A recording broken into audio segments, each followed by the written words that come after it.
श्री राधा रानी की महिमा में, श्री राधा कुंड महिमा में आप सभी वैष्णव भक्तों का हार्दिक स्वागत है। हरे कृष्णा, जय श्री राधे।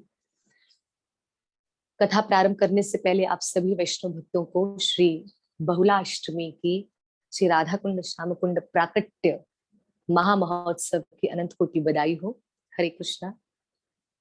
आज के दिन श्री बहुला अष्टमी, जिसका दूसरा नाम है अहोई अष्टमी, ये उत्सव पूरे ब्रज मंडल में, स्पेशली राधा कुंड में, गोवर्धन राधा कुंड में बहुत आनंद और उल्लास के साथ मनाया जाता है। बहुलाष्टमी नाम क्यों पड़ा वो भी आज हम जानेंगे, और बहुलाष्टमी का व्रत होता है, उसकी विधि होती है, उसका कैसे पालन किया जाए वो भी आज हम जानेंगे, ताकि हम पूरे दिन हमको ठाकुर जी ने दिया है तो उस पूरे दिन में हम बहुलाष्टमी को आनंद पूर्वक मना सकें।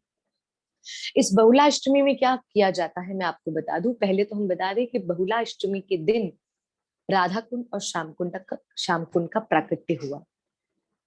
कहा जाता है पूरे ब्रजमंडल में, जैसे वृंदावन, बरसाना, महावन, बहुलावन, बांडेर वन, गोकुल, नंदगांव, रावल गांव, यावट गांव, इन सभी स्थानों को मिलाकर एक स्थान बनता है जिसको कहते हैं ब्रजमंडल। उस ब्रज मंडल में, उस ब्रज 84 कोस के हिस्से में अलग अलग प्रकार के स्थान हैं, उनके नाम भी हैं। और उसमें से एक स्थान का नाम था, यहाँ पे बताया है, एक एक गांव का नाम था अरिता गांव और अरिष्ठा गांव। अरिता गांव, अरिष्ठा गांव एक ही है। कोई कोई अरिता गांव बोलते थे, कोई कोई अरिष्ठा गांव बोलते थे।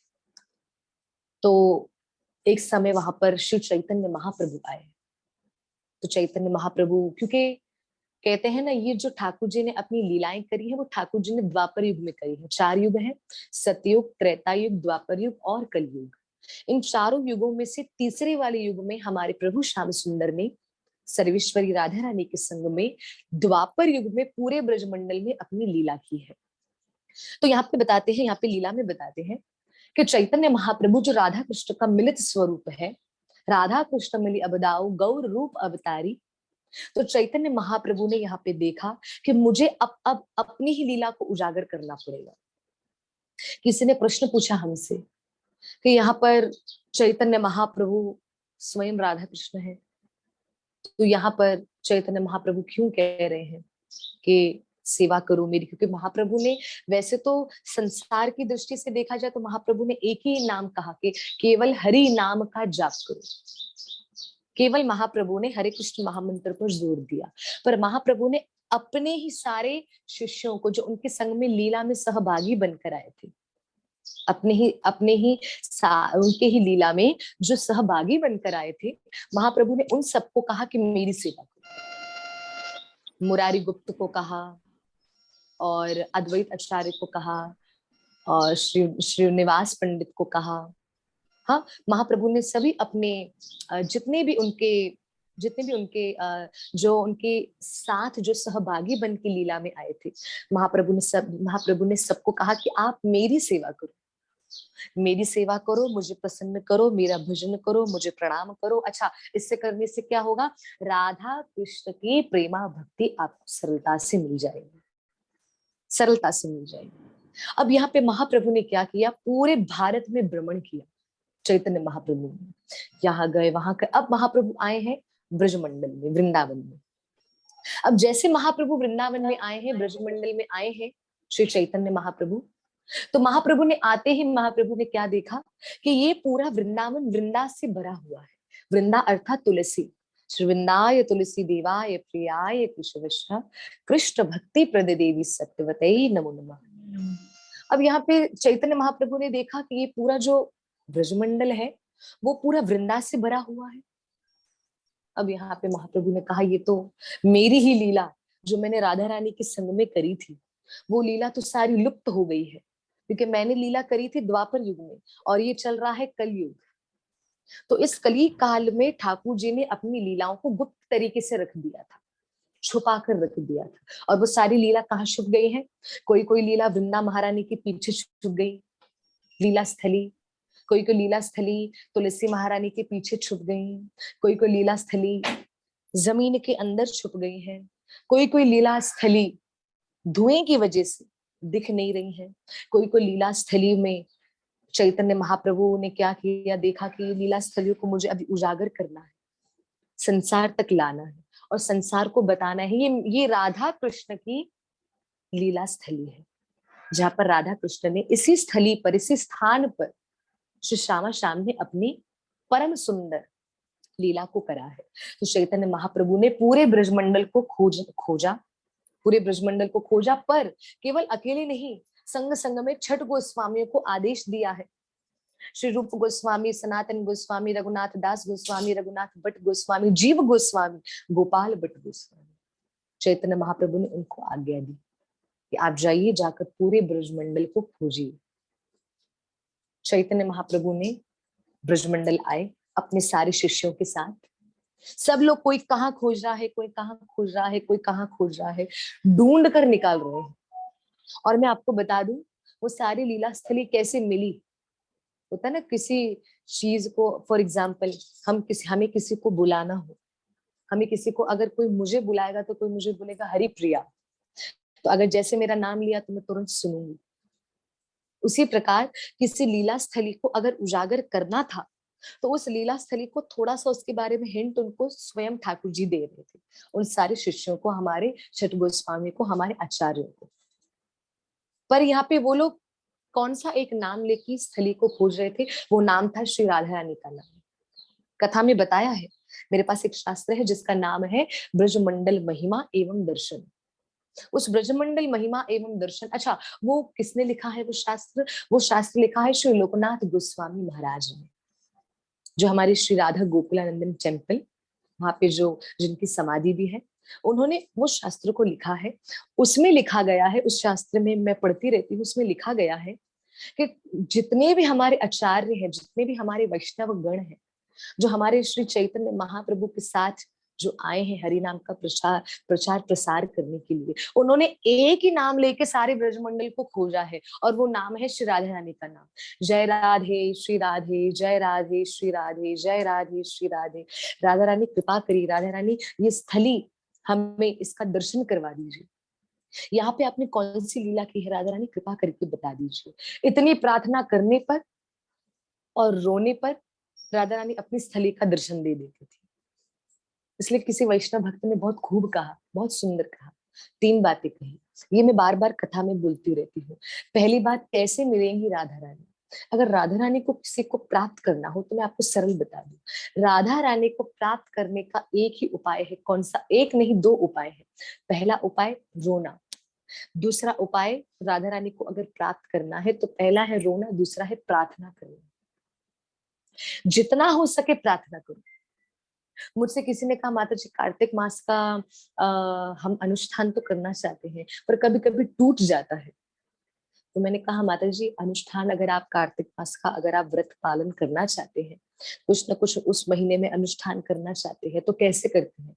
उन्होंने कहा, मैं क्या करती हूँ, मैं बस जैसे कार्तिक मास शुरू होता है मैं बोलती हूँ इस पूरे महीने ये नहीं करूंगी, वो नहीं करूंगी। मैंने बोला ऐसा नहीं होता माता जी, कार्तिक मास का अगर हमें अनुष्ठान करना है, अगर कुछ पालन करना है, तो उसका प्रॉपर विधि है। कहा कैसा विधि? मैंने बोला प्रार्थना। उन्होंने कहा, माता जी मेरे से ज्यादा विधि नहीं होती। मैंने बोला कोई बात नहीं। मैंने बोला प्रार्थना विधि तो होगी, प्रार्थना करिए, सतत प्रार्थना, निरंतर प्रार्थना, निरंतर प्रार्थना। कहीं पर मैं पढ़ रही थी, लिखा हुआ है, प्रार्थना विष्णुर लभते। अगर प्रार्थना करोगे तो विष्णु को लुभाता है। विष्णु अर्थात श्री कृष्ण, श्री हरि, श्री नारायण, उनको लुभाता है, उनको मन भाता है अगर जब हम प्रार्थना करते हैं। प्रार्थना विष्णुर लभते, यहाँ पे विष्णु को आनंद आता है, श्री हरि को आनंद आता है जब उनके समक्ष हम बैठ के प्रार्थना करते हैं। तो उन माता जी को मैंने यही कहा, माता जी आप प्रार्थना करके कार्तिक मास को प्रारंभ करिए, फिर देखिए कैसा पूर्ण होगा। हम प्रार्थना नहीं करते, यहाँ तक कि कार्तिक मास नहीं, यहाँ तक कि एकादशी जो महीने में 2 बार आती है, हर 15-15 दिनों में, उसको भी हम उठते हैं, बस सरलता से हम रख देते हैं। सुबह उठे, स्नान किया, मंगलारती करी, दीप अर्पण किया, गौ सेवा करी, वैष्णव सेवा करी, तो पूरे दिन अन्न ग्रहण नहीं किया, हरि नाम किया, बस ये सब तो करना है।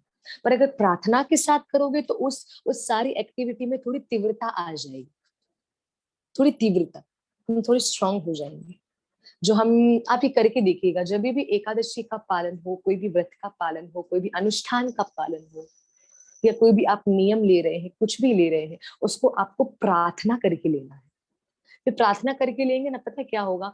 होगा ये कि जो आपने जो अनुष्ठान लिया है, जो व्रत का पालन आप करने का प्रयास कर रहे हैं, वो कभी टूटेगा नहीं। वो कभी टूटेगा नहीं, वो सरलता से होता रहेगा, सरलता से होता रहेगा, टूटेगा कभी नहीं। क्यों? क्योंकि उसका एकमात्र रीजन, एकमात्र कारण यही है कि हम उस अनुष्ठान को, उस नियम को, उस व्रत को हम राधा रानी से प्रार्थना करके कर रहे हैं। अब यहाँ पर कथा में बताते हैं, लीला में, कि सारे वैष्णव आचार्यगण, हमारे जितने भी आचार्य हैं, हमारे जितने भी गोस्वामी हैं, उन्होंने सबने राधा रानी से प्रार्थना की। राधा रानी, हमें तो चैतन्य महाप्रभु ने आज्ञा दे दी है कि जाओ जाके ब्रजमंडल के स्थानों का उजागर करो, ब्रजमंडल की स्थलियों का उजागर करो। पर राधा रानी, हम अपनी बुद्धि से चलेंगे तो हमें कुछ नहीं मिलेगा, हमें आपकी कृपा चाहिए। हम पतित हैं, हम अधम हैं, आप करुणा की सागर हो, आप कृपालु हो, आप दयालु हो, आप हम पर कृपा करिए। इतना कहना और उजागर हो जाना। मैंने कहा ना, अभी अभी मैंने कहा कि वृंदावन के संतों महापुरुषों ने, वैष्णवों ने 3 बातें कही। पहली बात, कैसे मिलेंगी राधा रानी? प्रार्थना करने से रोकर, प्रार्थना करने से और रोकर राधा रानी हमें मिल जाएंगी। कैसे मिलेंगे? कृष्ण, कृष्ण को पाना हो तो कृष्ण मिलते हैं राधा नाम से और सेवा करने से। माता जी, कौन सी सेवा? कोई भी सेवा कर सकते हो, तुलसी सेवा, गौ सेवा, वैष्णव सेवा, शास्त्र सेवा। माता जी, शास्त्रों की कैसी सेवा होती? शास्त्रों की सेवा अर्थात शास्त्रों का अध्ययन करना। मैं कहीं पर पढ़ रही थी, शास्त्रों को न पढ़ना मतलब अपने ऊपर अपराध चढ़ाना।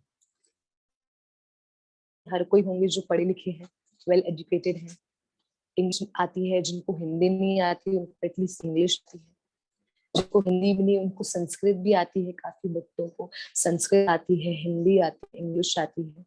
और भगवत गीता तो सभी भाषाओं में है, जो हमें श्री प्रभुपाद की अनंत कोटि कृपा से हमारे हाथ में आ गई है। उनको पढ़ना जरूरी, और अगर हमने उनको नहीं पढ़ा तो समझ जाइएगा हम पाप की भागीदारी बन रहे हैं। मतलब जी, हम सेवा तो करते हैं पर शास्त्र नहीं पढ़ते, फिर भी अपराध लग ही रहा है। सेवा भले कितनी भी कर रहे हैं फिर भी नहीं पढ़ रहे, इसलिए कहते हैं भागवतम भगवत गीता। केवल इसको भी पढ़ोगे तो भी पर्याप्त है। हाँ, उससे आगे भी पढ़ो अपनी इच्छा अनुसार, कोई शास्त्र अगर आपके प्रारंभ किया है तो बहुत बढ़िया, सोने पे सुहागा। पर इन दोनों शास्त्रों को तो अवश्य हमें उनका अध्ययन करना चाहिए। पहला श्री भगवत गीता, श्रीमद् भगवत गीता, दूसरा श्री भागवतम, श्रीमद् भागवतम और श्रीमद् भगवत गीता, इसका अनुसरण करना मोस्ट इम्पोर्टेंट। तो यहाँ पे प्रार्थना पहला बोलते हैं राधा रानी कैसे मिलेंगी? राधा रानी मिलेंगी, आप नोट कर लीजिएगा कृपा करके, राधा रानी मिलेंगी रोके और प्रार्थना करके। कृष्ण कैसे मिलेंगे? कृष्ण मिलेंगे श्री राधा नाम से, राधा महिमा से और सेवा से। और मैंने आपको बता दी, कोई भी सेवा आप करोगे आपको कृष्ण मिल जाएंगे, चाहे वो ठाकुर जी की स्वयं की सेवा हो, श्रृंगार करना, भोग लगाना, उठाना, सुलाना, दीप अर्पण करना, ये भी सेवा में आता है। शास्त्र रीडिंग करना, धामों में धाम का दर्शन करना, ये भी सेवा में आता है। तो इन सबको अगर आप करते हो तो आप सेवा कर रहे हो, और अगर आप सेवा कर रहे हो तो कृष्ण मिल जाएंगे। तीसरा, कैसे मिलेगा? वृंदावन वास। अगर जो कोई भक्तों की इच्छा हो कि हमें वृंदावन वास मिल जाए, तो मैं आपको बता दूं, वृंदावन वास की अगर हमें इच्छा है तो वृंदावन वास कैसे मिलेगा? प्रथम है तुलसी सेवा। जितनी हो सके तुलसी महारानी की सेवा हमें करनी है, जल अर्पण करना है, दीप अर्पण करना है, पुष्प अर्पण करना है, 4 परिक्रमा करनी है, प्रणाम करना है। सुबह को और संध्या से पहले, सुबह को और संध्या से पहले हमें तुलसी महारानी की आरती करनी है, ये हमारा नियम होना चाहिए। और दूसरा, वृंदावन का वास पाना है तो पहला है तुलसी सेवा, दूसरा है ब्रजवासी सेवा। माता जी, ब्रजवासी सेवा कैसे करें? हम तो कहीं कहीं पर रहते हैं, कोई कहाँ कोई कहाँ कोई कहाँ। तो ब्रजवासी सेवा हम कैसे कर सकते हैं, मैं आपको बता दूं।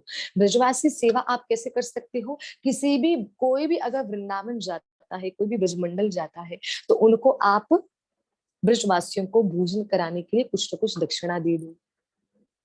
तो आपके दिए हुए लक्ष्मी से, आपकी दी हुई सेवा से ब्रजवासी भोजन कर रहे हैं, तो वो भी हो जाती है ब्रजवासी सेवा। और हम भी ब्रजवासी बन सकते हैं। माता जी कैसे, मैं आपको बता दूं, 6 स्टेप्स है ब्रजवासी बनने की। फर्स्ट है, देखो वैसे तो सरलता से कोई नहीं बन सकता, फिर भी अगर राधा रानी की कृपा हुई, कृष्ण की कृपा हुई, गुरु महाराज की कृपा हुई, तो हम भी ब्रजवासी बन सकते हैं। कैसे? प्रथम है ब्रजवासी, कौन ब्रजवासी कहा जाता है? पहला वो जिसका ब्रज में जन्म हुआ, हम उसको कहेंगे ब्रजवासी। अच्छा, ब्रज में कहा? वृंदावन, मथुरा, रावल, यावट, बरसाना, नंदगांव, गोकुल, मधुवन, महावन, कोकिलावन, भंडिरवन, भेलवन, बहुलावन, कहीं पर भी जन्म हुआ उसको कहते हैं ब्रजवासी। जिसका ब्रज में जन्म हुआ उसको कहेंगे ब्रजवासी। दूसरा, ब्रज में जन्म नहीं हुआ पर ब्रज में जन्म के बाद पूरा जीवन ब्रज में बिताया, उसको कहेंगे ब्रजवासी। दूसरा। तीसरा, 16 संस्कार, हमारे सनातन धर्म में 16 संस्कार है। 16 संस्कारों में से किसी का भी एक भी संस्कार वृंदावन में हो जाए तो उसको भी बोलेंगे वृंदावनवासी अर्थात ब्रजवासी। आप बोलेंगे 16 संस्कार कैसे? 16 संस्कार अर्थात जैसे जनेऊ संस्कार आता है, विवाह संस्कार आता है, मुंड आता है, मकर संस्कार आता है। तो जिसका नाम भी वृंदावन में रखा जाए ना, वो भी ब्रजवासी माना जाता है। ऐसा मैं नहीं, ऐसा लोकनाथ गोस्वामी महाराज श्री ब्रजमंडल महिमा में बताते हैं। चौथे वो होते हैं, मैंने बताया, पहला वो जिसका ब्रज में जन्म हुआ वो ब्रजवासी। जिसका भले ब्रज में जन्म नहीं हुआ, जिनका जन्म लेने के बाद जिनका जीवन वृंदावन ब्रजमंडल में गुजरा, वो होता है ब्रजवासी। तीसरा, 16 संस्कारों में से कोई भी संस्कार जिसका ब्रजमंडल में हुआ उसको कहते हैं ब्रजवासी। चौथा, जिनका शरीर कहीं पर भी छूटे, क्षमा कीजिए, जिनका शरीर वृंदावन में छूटे, भले वृंदावन में कभी भी न आए हो पर अंतिम समय में वृंदावन आ जाए, जिनका शरीर वृंदावन में छूटे, ब्रजमंडल में छूटे, उसको कहेंगे ब्रजवासी। पांचवा, जिसका शरीर भले कहीं पर भी छूटे, कहीं पर भी छूटे, पर वो वृंदावन, उनका शरीर कहीं पर भी छूटे पर उनका मन वृंदावन के लिए रो रहा है, तड़प रहा है, बिलख रहा है, तो उसको भी कहेंगे वृंदावनवासी। जैसे हम और आप लोग, हम लोग अपने अपने स्थानों पर बैठे हैं, कोई वृंदावन में नहीं बैठा है, तब भी हमारा मन कह रहा है वृंदावन वृंदावन, गोवर्धन गोवर्धन, राधा कुंड राधा कुंड। तो हमारा मन अगर वहां का कहे तो हम भी ब्रजवासी के गिनती में आ जाते हैं। फिर आगे हमें बताते हैं कि जो कोई वृंदावन के लिए तड़पे, मैंने अभी बताया वृंदावन के लिए तड़पे, वो भी है ब्रजवासी। भले रहे नहीं, भले शरीर नहीं छूटे, कुछ भी ना हो, केवल तड़प वृंदावन के लिए हो, ब्रजमंडल के लिए हो, तो उसको भी ब्रजवासी बोलेंगे। और आखिरी और छठा, लास्ट और सिक्स मैं आपको बता दूं, जो कोई ब्रजवासियों की सेवा करता है, चाहे वो भोजन सेवा हो, चरण स्पर्श सेवा हो।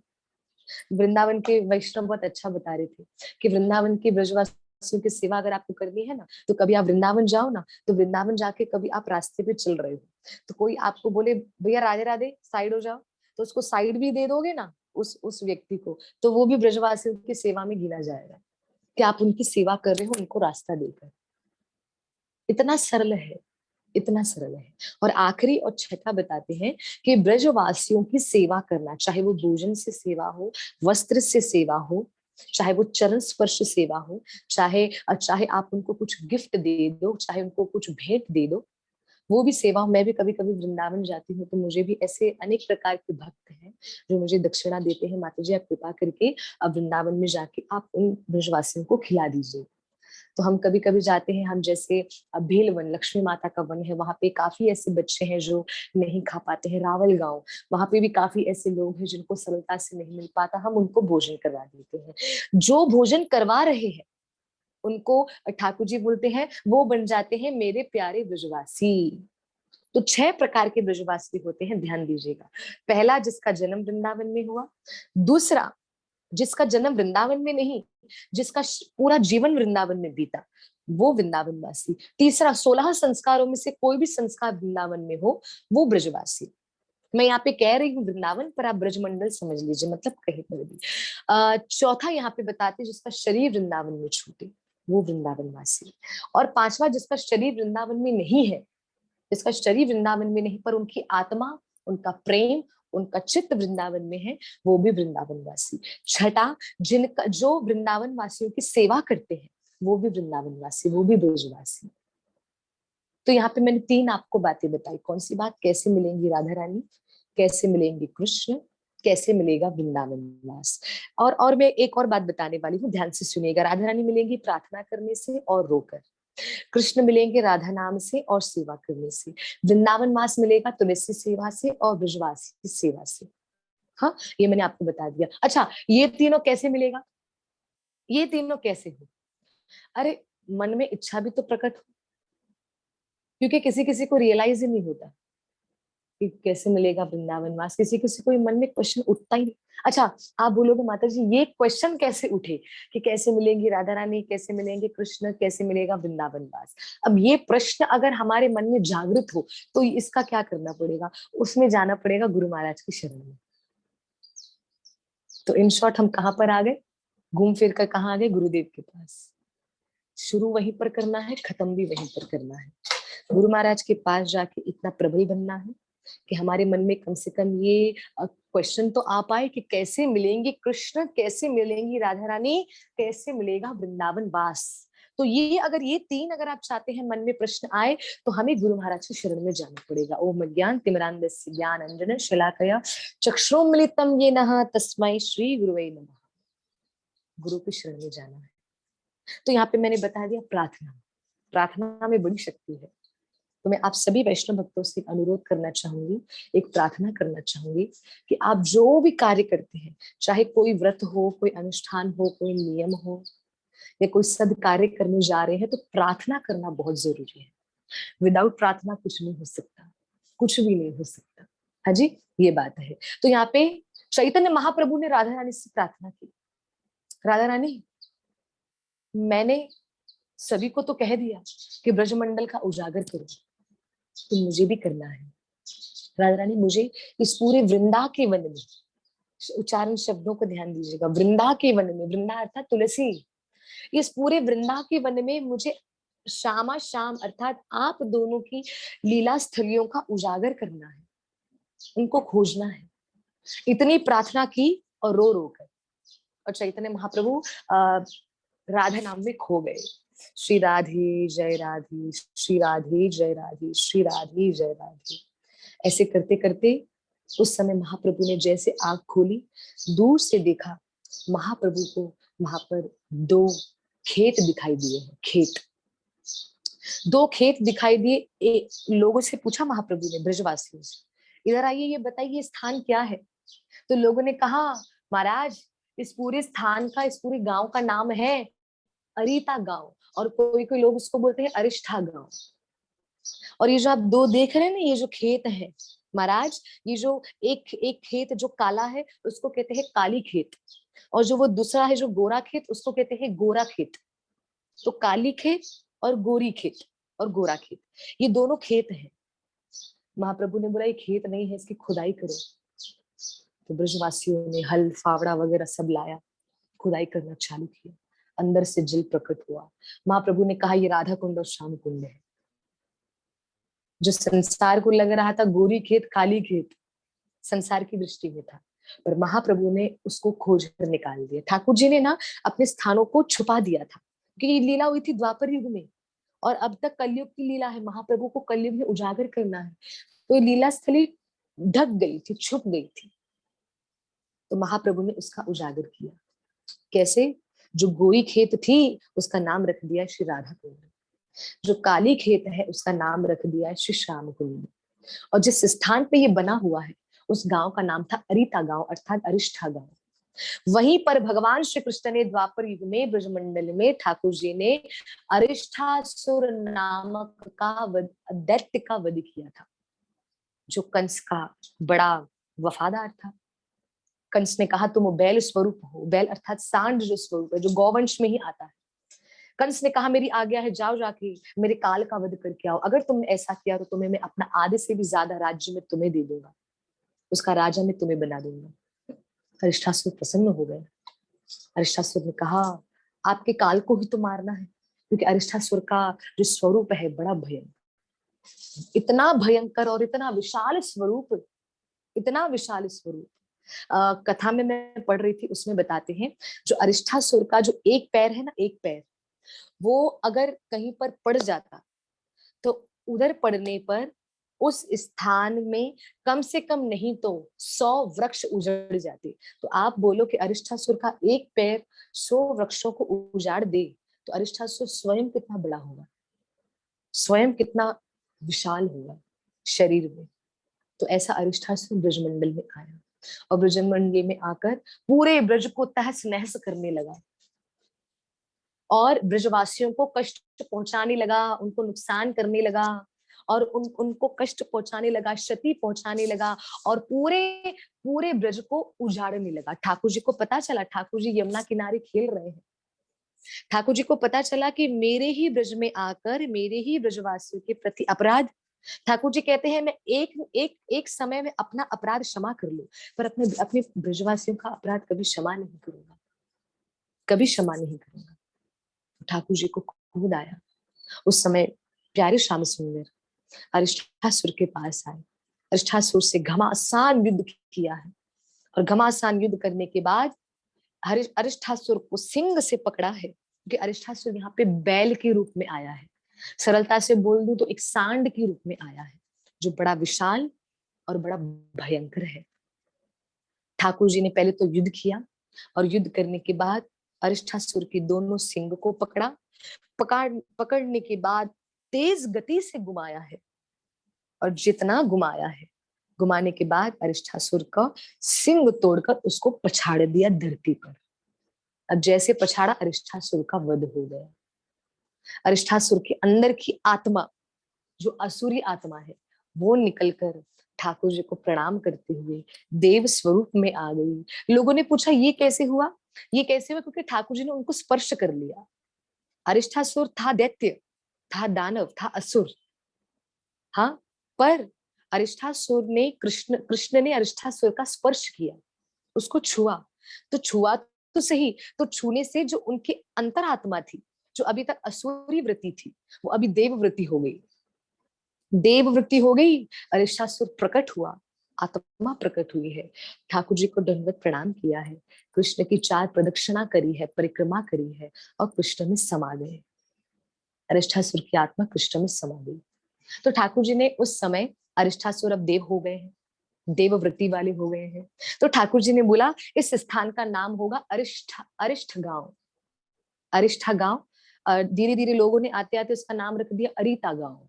तो आज भी आप देख सकते हैं ना, जहाँ पे राधा कुंड श्याम कुंड है, वो एक गांव है प्रॉपरली, वो गोवर्धन के अंदर का एक गांव है। जैसे गोवर्धन के अंदर बहुत गांव है, पहला गांव है अन्योर गांव, दूसरा गांव है अन्योर गांव है, दूसरा गांव है प्रेम गांव। ये सब गांव है जो गुप्त है, हमें पता भी नहीं।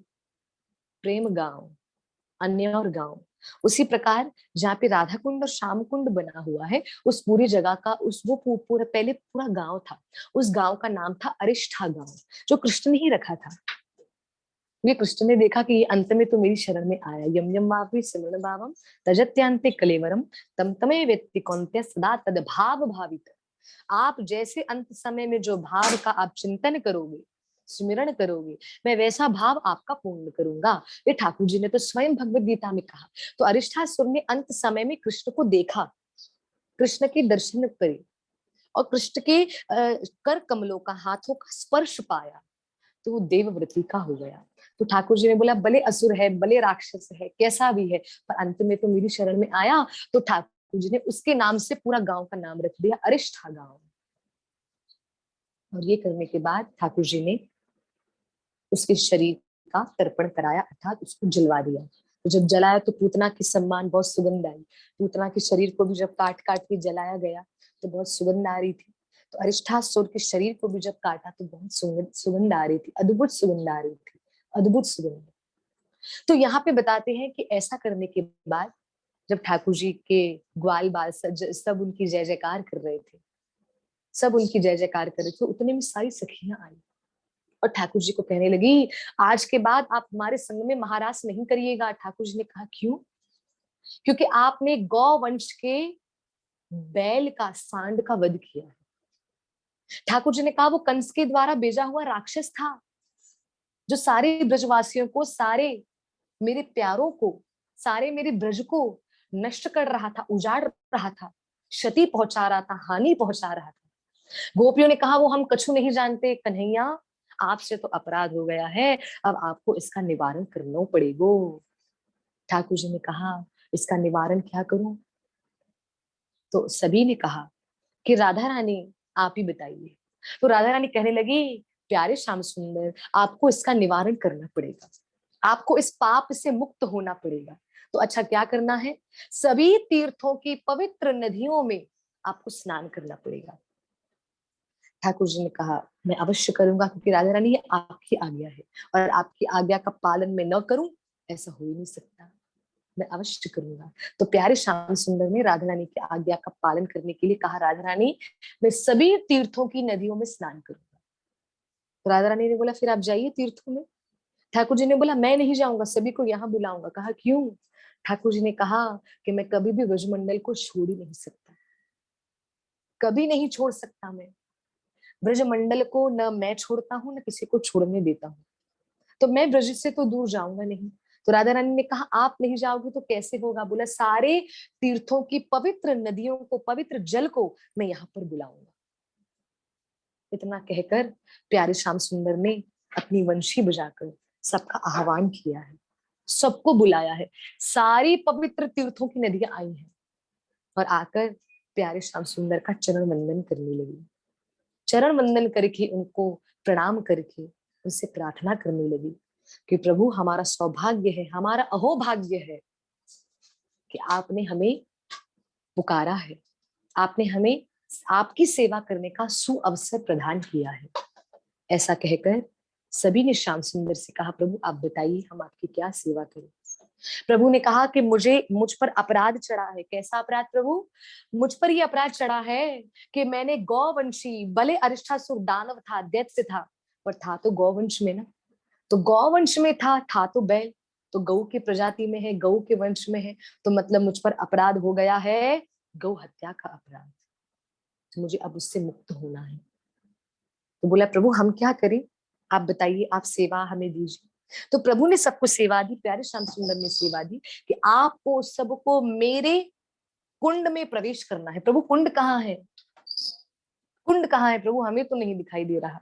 तो उस समय बताते हैं ठाकुर जी ने अपने सीधे चरण से, राइट वाले पग से ठाकुर जी ने जोर से धरती पर प्रहार किया। जैसे प्रहार किया, विशाल कुंड वहां पर, विशाल गड्ढा वहां पर बन गया, और उस गड्ढे गड्ढे के अंदर ठाकुर जी बीचों बीच विराजमान हो गए, बैठ गए। और बैठकर सभी तीर्थों की नदियां, सभी तीर्थ जितने इस ब्रह्मांड में तीर्थ हैं, सभी वहां पर प्रवेश कर गए। सभी वहां पर आके ठाकुर जी का महाअभिषेक करने लगे।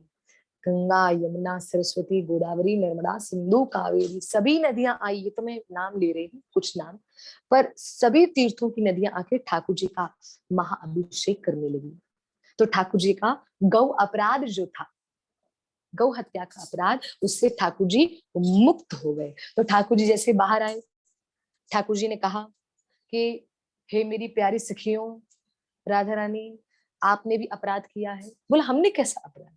बोला आपने ये अपराध किया है, आपको पता था कि अरिष्टासुर, अरिष्टासुर जो असुर है, जिसको कंस ने भेजा है, वो भले ही बैल के रूप में आया, पर था तो असुर, था तो राक्षस। पर आपने एक असुर का, एक राक्षस का, अर्थात अधर्म का साथ दिया, तो आप भी पाप के भागीदारी बन गए।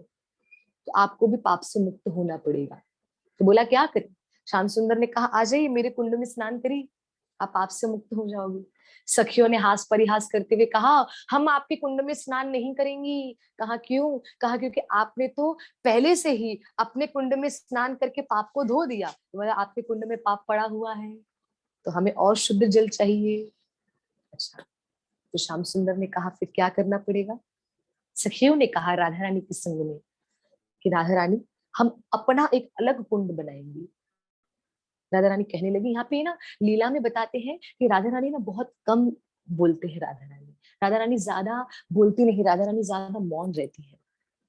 मौन रहकर राधा रानी बहुत कुछ कह जाती है।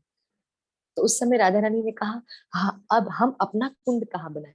तो वहां पे अरिष्ठासुर ने अपने खुर का प्रहार किया था, अपने पैर का प्रहार। तो जैसे अपने पैर का प्रहार किया था तो वहां पे विशाल कुंड बन गया था, विशाल गड्ढा हो गया था। तो उसी गड्ढे को थोड़ा और गहरा करने के लिए राधा रानी ने और सखियों ने अपने कंगन को उतारा, अपने कंगन से और गड्ढा किया है। कहते हैं राधा कुंड में दो दो कुंड है, बाहर का कुंड है राधा कुंड, अंदर का कुंड है कंगन कुंड। जो अंदर का कुंड है वो है कंगन कुंड। और कृष्ण का भी दो कुंड है, ऊपर का कुंड है श्याम कुंड, अंदर का कुंड है वज्रनाभ कुंड, जो ठाकुर जी के परपुत्र वज्रनाभ, उनका कुंड है वज्रनाभ जी का जो अंदर है। वज्रनाभ जी ने भी आकर चैतन्य महाप्रभु के बाद लीला स्थली उजागर हो गई। तो जब वज्रनाभ जी, क्षमा कीजिए, चैतन्य महाप्रभु से पहले वज्रनाभ जी ने उस कुंड का उजागर किया था, उस कुंड को खोजा था। फिर वज्रनाभ जी के जाने के बाद फिर चैतन्य महाप्रभु ने उसका उजागर किया, उस कुंड को बाहर लाया। तो चैतन्य महाप्रभु के लाने के बाद देखिए हम और आप सब उस कुंड में जाते हैं, प्रणाम करते हैं, आनंद लेते हैं, आचमन करते हैं, कोई कोई स्नान भी करते हैं उस कुंड में। तो आगे यहाँ पे बताते हैं कि जिस स्थान पर अरिष्ठासुर ने अपने पैर का प्रहार किया तो विशाल गड्ढा बन गया। तो वहां पर थोड़ा सा और गहरा करने के लिए सारी सखियों ने, और वहां पे कथा में बताते हैं कि सखियां भी लाखों सखियां थी। तो लाखों सखियों ने अपने अपने कंगन से उस कुंड को और खोदा है, गहरा किया है। कुंड का नाम पड़ गया कंगन कुंड, राधा कुंड। जल कहाँ से लाएंगे? बोला मानसी गंगा से, हमें पवित्र जल चाहिए। मानसी गंगा, ठाकुर जी ने बोला भले मानसी गंगा से लाओ। मानसी गंगा भी कहाँ से प्रकट हुई? मेरे मन से ही प्रकट हुई। क्योंकि सखियों ने कहा मुझे हमें आपका कोई एहसान नहीं लेना है, हम आपका एहसान लेंगे ना तो अब सारा जीवन हमें सुनाते रहेंगे कि देखो गोपियों का और राधा रानी का जो कुंड है उसमें भी मेरा ही जल है, तो हमें आपका एहसान नहीं लेना। पर यहाँ पे गोपियां जा रही है मानसी गंगा, तो ठाकुर जी का तो एहसान हुआ है, क्योंकि मानसी गंगा ठाकुर जी के मन से प्रकट हुई है। तो अभी सारी सखियां मिलकर मानसी गंगा से जल लाने लगी, थक गई, हार गई, कब तक लाएंगी? विशाल कुंड है, विशाल सरोवर है, उसको पूरा करना है, नहीं हो पाएगा। श्याम सुंदर ने देखा कि प्यारी श्यामा जी, प्यारी राधा रानी को कष्ट हो रहा है, प्यारी सखियों को कष्ट हो रहा है। श्याम सुंदर ने सभी तीर्थों की नदियों को आज्ञा करी है कि आप सभी मेरे कुंड से आप जाकर श्रीमती राधा रानी के कुंड में प्रवेश कर जाइए, पर प्रार्थना करिएगा, ऐसे ही नहीं जाना है। तो ठाकुर जी अपनी ये लीला करके हम सबको बता रहे हैं कि हमें प्रार्थना करना बहुत जरूरी है। तो सारे तीर्थों की नदी पवित्र जल राधा रानी से प्रार्थना करने लगे, हे सर्वेश्वरी राधा रानी, प्यारे श्याम सुंदर की आज्ञा से हम आपका दर्शन कर पाए हैं, उनकी कृपा से हम आपका दर्शन कर पाए हैं। आपकी अगर कृपा हो तो हम आपके कुंड में प्रवेश करके हम आपकी सेवा करना चाहते हैं। तो उस समय श्रीमती राधा रानी अपने कुंड में बीच में विराजमान हो गई और एक एक करते करते सभी तीर्थों के जल में प्रवेश कर दिया। और उस समय श्री प्यारे श्याम सुंदर ने राधा रानी का 7 मुख्य नदियां है जो पवित्र जल है, उससे राधा रानी का महाअभिषेक ठाकुर जी ने अपने हाथों से किया। तो यहाँ पे बताते हैं कि क्यों ज्यादा इंपॉर्टेंस राधा कुंड की ज्यादा है, श्याम कुंड की भी है, पर राधा कुंड की ज्यादा क्यों है? उसका कारण यही है कि राधा कुंड की इसलिए ज्यादा है क्योंकि राधा कुंड में श्याम सुंदर ने अपने हाथों से राधा रानी का महाअभिषेक किया था, अपने हाथों से। तो इसलिए राधा कुंड की महिमा बहुत ज्यादा। तो श्याम सुंदर ने कहा जो मेरा वाला कुंड है उसका नाम होगा श्याम कुंड, राधा रानी जो आपका कुंड है उसका नाम होगा श्री राधा कुंड। और यहाँ पे मैं नित्य प्रतिदिन आके विहार करूंगा, लीला करूंगा। और राधा रानी मैं आपको वचन देता हूँ, पूरे दिन में जो मेरा दोपहर का समय होगा वो मेरा समय राधा कुंड और श्याम कुंड में ही बीतेगा। आज भी ठाकुर जी की अष्टयाम लीला बताई गई है। अष्टयाम लीला में ठाकुर जी अपने आठ आठ पहर की लीला में ठाकुर जी बीच पहर की लीला, जो दोपहर की लीला होती है, ठाकुर जी राधा कुंड और श्याम कुंड में करते हैं। आज भी ठाकुर जी ने वचन दिया है श्रीमती राधा रानी को। तो इस प्रकार बना राधा कुंड और श्याम कुंड। श्याम कुंड बना ठाकुर जी के सीधे चरण के प्रहार से। और यहाँ पे ठाकुर जी ने जानबूझ के राधा कुंड बनवाया, क्योंकि ठाकुर जी ने कहा कि मेरा कुंड बना रहेगा तो आने वाले समय में कोई कुछ करेगा ही नहीं, किसी को ज्यादा कुछ मालूम ही नहीं होगा। तो मेरे कुंड की अगर महिमा को बढ़ाना है तो उसके बराबर में राधा कुंड को होना जरूरी है। क्योंकि कहा जाता है, वृंदावन के संत महापुरुष वैष्णव भक्त कहते हैं कि श्याम सुंदर को अकेले रख विराजमान करते हैं ना, तो वो सोने सोने से लगते हैं। पर अगर सर्वेश्वरी राधा रानी अगर उनके संग में आ जाती है तो उनका उनका स्वरूप, उनकी कांति, उनका ऐश्वर्य और विशाल हो जाता है और भव्य हो जाता है राधा रानी के आने से। राधा रानी के नाम जुड़ने से ठाकुर जी का नाम और प्रकाशमान हो जाता है। ऐसे नहीं ठाकुर जी का नाम प्रकाशमान नहीं है, पर राधा रानी के नाम के जुड़ने से और प्रकाशमान हो जाता है। तो ये राधा कुंड और श्याम कुंड की महिमा। कृष्ण की लीला करने के जाने के बाद लीला स्थली छुप गई, उसका उजागर किया है कृष्ण के पर पौत्र वज्रनाभ ने। वज्रनाभ जी के जाने के बाद लीला स्थली फिर से छुप गई कली काल में, कलयुग में। फिर कलयुग में उस लीला स्थली को उजागर करने वाले, बाहर लाने वाले कौन है? श्री चैतन्य महाप्रभु। महाप्रभु ने देखा कि काली खेत गोरी खेत दिख रहा है, नहीं ये राधा कुंड श्याम कुंड, हटाओ इसको, खोदो इसको। खुदाई करी, जल प्रकट हुआ है। उस जल में सभी ने स्नान किया है, बीच में संगम बना हुआ है। अगर आप सभी भक्त ब्रजमंडल में जाते हैं तो ब्रजमंडल में जाके जब आप गोवर्धन स्थली में जाते हैं तो कहा जाता है गोवर्धन के पूरे मुखारविंद में राधा कुंड और श्याम कुंड। गोवर्धन महाराज की सीधी आंख है कृष्ण अर्थात श्याम कुंड, गोवर्धन महाराज की उल्टी आंख है, यहाँ वाली आंख है अर्थात राधा रानी, राधा कुंड। तो श्याम कुंड और राधा कुंड गिरिराज गोवर्धन की आंखें हैं, उनके नेत्र हैं। गिरिराज गोवर्धन अपने नेत्रों से दर्शन दे रहे हैं।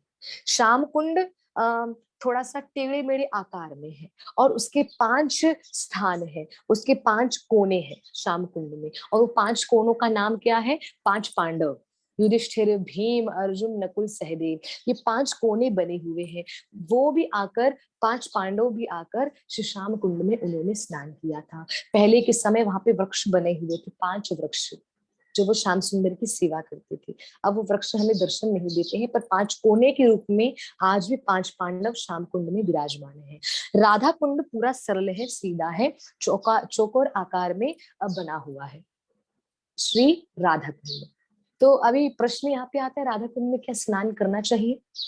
तो मैं आपको बता दूं, राधा कुंड में स्नान अगर हम हमारे श्री गौड़ीय वैष्णव संप्रदाय परंपरा से अगर हम आए तो हमें नहीं करना चाहिए, पर ब्रजवासी करते हैं। ब्रजवासी करते हैं क्यों? क्योंकि यहाँ पे हमको क्यों मना किया जाता है? क्योंकि इसमें श्री प्रभुपाद जी महाराज ने सरल तरीके से कह दिया कि हम पहले गोपी तत्व को तो जाने, गोपी तत्वों को जानो, फिर जाके कृष्ण तत्वों को जानोगे, और कृष्ण तत्व को जान लिया तब जाके राधा तत्व को जानोगे। हम डायरेक्ट जंप देंगे तो गिर जाएंगे। डायरेक्ट अगर गहरी खाई में हम जाएंगे तो हमें कहीं गिरने का डर है। तो मन में प्रश्न आता है कि अगर हम डायरेक्ट राधा रानी के पास जाए तो क्या गिरने का डर है? नहीं, गिरने का डर नहीं है। वो राधा रानी की जो इतनी भारी महिमा है ना, उसको हम डाइजेस्ट नहीं कर पाएंगे, हमें फिर भक्ति हार्ड लगने लगेगी। आज आप राधा कुंड में चले जाएंगे, अगर जब आप राधा कुंड में जाइए, आप वहां के भक्तों की भक्ति देखिए। वो चावल को, जब हम चावल को फ्राई करके, चावल को सुखाकर अगर उसको सरलता से बोले, मुरमुरे, मुरमुरे जो होते हैं, जो चावल के जैसे दिखते हैं फूले हुए, राधा कुंड के भक्त केवल वही खा के अपना जीवन बिताते हैं। राधा कुंड का जल पीकर सोते हैं, मुरमुरे खाकर पेट भरते हैं, राधा कुंड श्याम कुंड की नित्य नियम से परिक्रमा करते हैं। उनका जीवन राधा कुंड से शुरू होता है, राधा कुंड पे खत्म होता है। ऐसी तपस्या करते हैं, ऐसी तपस्या। इसलिए यहाँ पे महिमा में बताया है, श्रील रूप गोस्वामी उपदेशामृत में कहते हैं क्या? सुनिएगा, ध्यान से सुनिएगा। रूप गोस्वामी, हमारे छठ गोस्वामी में से रूप गोस्वामी बताते हैं, रूप गोस्वामी कहते हैं, वैंकुट से श्रेष्ठ है मथुरा। वैंकुट में तो ठाकुर जी है, पर मथुरा में ठाकुर जी ने जन्म लिया, उन्होंने वहां पे अपनी जन्म लीला करी है। तो रूप गोस्वामी कहते हैं, वैंकुट से श्रेष्ठ है मथुरा, मथुरा से श्रेष्ठ है वृंदावन, वृंदावन से श्रेष्ठ है गोवर्धन, गोवर्धन से श्रेष्ठ है राधा कुंड। बोलो राधा कुंड की जय हो। राधा कुंड सर्वश्रेष्ठ है, सर्वश्रेष्ठ। राधा कुंड इतना श्रेष्ठ है, इतना श्रेष्ठ है राधा कुंड की महिमा में बताया है कि आप पूरे ब्रजमंडल की परिक्रमा करो, पूरे वृंदावन की। वृंदावन, बरसाना, आप मेरे नाम को सुनिएगा, मैं क्या क्या नाम ले रही हूँ। वृंदावन, बरसाना, नंदगांव, गोकुल, रावल गांव, बेलवन, मधुवन, महावन, निधिवन, कोकिलावन, सभी वनों में घूमो, सभी तीर्थों में घूमो, पूरे ब्रजमंडल की 84 कोस की परिक्रमा कर लो, और एक राधा कुंड श्याम कुंड की परिक्रमा कर लो इक्वल। लोग जब ये महिमा सुनते तो लोग बोलते हम इनकी परिक्रमा कर ले तो सबका फल मिल जाएगा। जरूर मिलता है, अगर सामर्थ्य है तो पूरे ब्रज 84 कोस की परिक्रमा करो, और अगर सामर्थ्य नहीं है शारीरिक कष्ट की वजह से, तो केवल राधा कुंड की परिक्रमा कर लो। राधा कुंड में श्याम कुंड की भी परिक्रमा आ जाती, इतना पर्याप्त है, बस इतना पर्याप्त है, और हमें कुछ नहीं करना। तो यहाँ पे महिमा में और भी बताते, हमारे शास्त्र में बताया है, यथा राधा प्रिय विष्णु तस्य कुंडम प्रिय तथा सर्व गोपेशु सेविका विष्णु अत्यंत वल्लभा।